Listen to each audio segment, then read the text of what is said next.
Penguin Random House Audio presents A Killer in the Family by Gytha Lodge.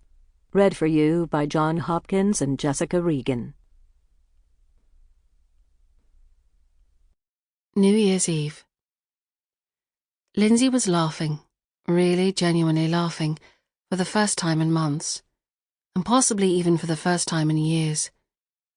This wasn't the kind of thing she did. The car, the man, the intoxicated flight through crowded streets.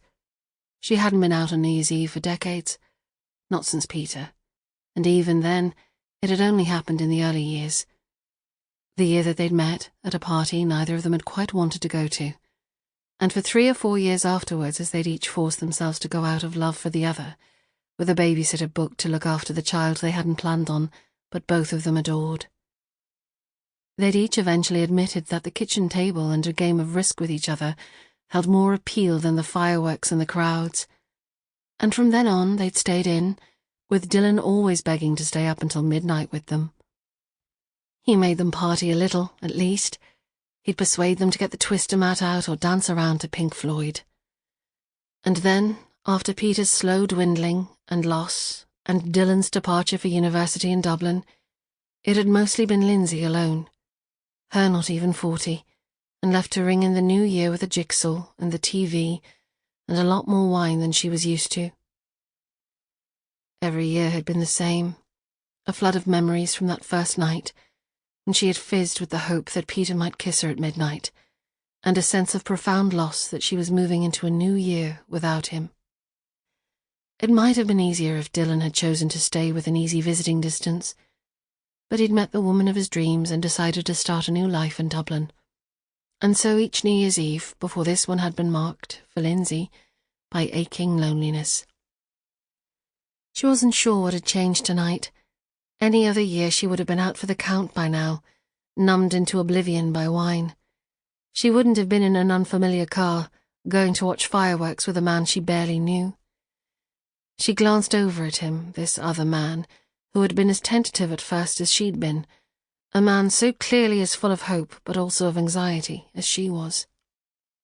She watched the intelligent, attractive lines of his face as he manoeuvred the big vehicle past a crowd of revellers that had spilled onto the road, and she felt a sense of the serendipity in everything. She had gone for a long, hard walk until dusk. It had left her tired but also, somehow, enlivened. She'd showered and gone in her dressing gown to pour herself a glass of wine, and realised that she had somehow run herself dry. And it had seemed the right thing to do, tonight, to put on her nicest black sweater and jeans with the heeled boots she hardly ever wore, and walk to the wine shop on South Parade. Those decisions had sent her straight into his path, and him into hers.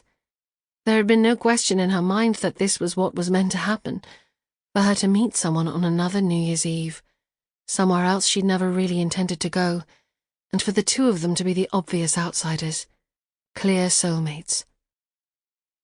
Lindsay didn't know exactly where they were driving to, and it didn't worry her. He told her he knew where to get the best view of the fireworks, his voice full of energy and a delight at sharing this, and she believed him. She'd felt a wave of joy at the trust she felt towards him, a fact that she'd at last felt the same warmth and willingness she'd felt towards Peter. A hot, gut-deep excitement, a feeling of wanting to give someone else control. "Here," he said, as he pulled up at a temporary traffic light. He was holding a small thermos flask out to her, and she took it with a smile, tipped it back without needing to think. "Spiced rum and apple," he said. "Is that okay?" "Definitely," she said. It was strong but comforting. She could feel the heat of it spreading down and into her stomach, adding a sense of comfort to the jubilant feeling that had built in her all evening. She glanced out of the car at a ruckus going on. There was a group of 20-somethings on the pavement, drinking out of cans and yelling at each other instead of talking. On any other night, she would have felt irritated by them, threatened maybe, whereas tonight, she was part of an exuberant whole. She raised the flask to them and drank again, more deeply. He grinned and said, "I might have some soon, if you're okay to stay out a while so I don't have to drive for a bit." "I am," she said, without hesitation. And this, again, wasn't the Lindsay who had spent the last 7 years making excuses to be alone. This was the Lindsay of her past life, perhaps an even bolder version. He lifted his hand from the gear stick and squeezed her fingers just as the lights changed. They moved off, away from the hubbub. The bypass was quiet as they joined it, and began to fly past illuminated houses. Just their car and one further ahead. It wasn't far off midnight, and everyone who wasn't spilling out of pubs was at parties or on sofas, on riverbanks or clustered in gardens. She realised she should send something to Dylan before the mobile networks jammed up. Her son would scoff at any suggestion he was sentimental, but he would mention it if he didn't get a message from her tonight. She pulled her phone out of her jeans pocket and found it surprisingly hard to focus on the screen. It made her laugh. "God, can hardly read," she said. "Are you calling someone?" He asked it lightly, without jealousy. "Just messaging Dylan." She glanced over to see him smiling and was glad when he said, "I'd like to meet him sometime." "He'd love you," she said. "You're just his kind of person." And then her focus was on the screen for a few minutes as she laboriously typed, "Happy New Year. Hope you're all having a great time." She scrolled for a while until she'd found a few celebratory emojis. They weren't in her most frequently used list, something she found herself thinking firmly, happily, that she was going to change. She was going to be the sort of person who was excited, happy and celebratory again. She'd never believed in New Year's resolutions, but she was making one now. And then, in a determined move, she turned the phone off. The rest of the night was going to be about her and him and nothing else. She could catch up with Dylan in the morning. By the time she looked up again, they'd left the town and were driving between trees, the road dark on either side. She squinted out through the windscreen, disorientated, until she recognised a junction. They were already at Ashurst. Had it really taken her that long to write the message? They turned a slight bend in the road, and Lindsay's phone slid off her lap and down into the gap between the seat and the central console. "Bugger, what's up? My phone is—" She waved, her hands feeling only vaguely connected to her. God, she was drunk. She reached over to get it just as he lifted his arm to look underneath it, and her head collided with his elbow hard. "Eesh," he said. Lindsay found herself laughing. "Sorry. You shouldn't be apologising." He shook his arm, glancing at her. "That must have hurt. You okay?" "I'm fine," she said, grinning at him. "I can't even feel it." "Good," he said, shaking his head slightly as he looked back at the road. "You're clearly tougher than I am."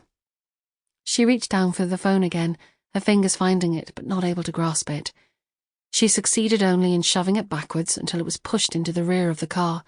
"Sorry, hang on." She pulled on the seatbelt to give herself more room and half-turned in her seat.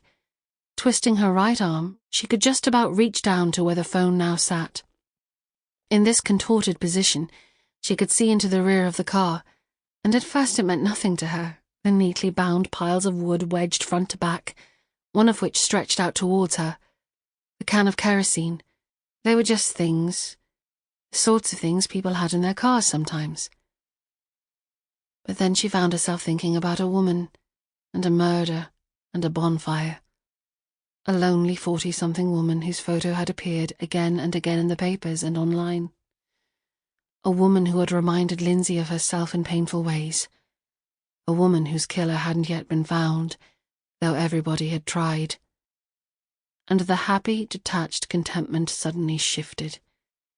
She felt it for what it was, a fog of confusion that was descending and overtaking her as he drove her God knew where. And with it came the most crushing sense of dread. "He's drugged you," she thought, furious with herself. Though the fury was hard to hold on to in the haze that was wrapping itself around her. "You shouldn't have had the drink." And then she thought about the 3 drinks she'd already accepted from him, and she realised that he might have been drugging her for hours. She briefly imagined the other woman, Jacqueline, drinking with him too, getting into the car with him and taking the flask, and then being unable to defend herself as he dragged her out into the middle of the woods. And still there was a part of her that wanted to let him kiss her, that hoped she was wrong. "No, you have to get out.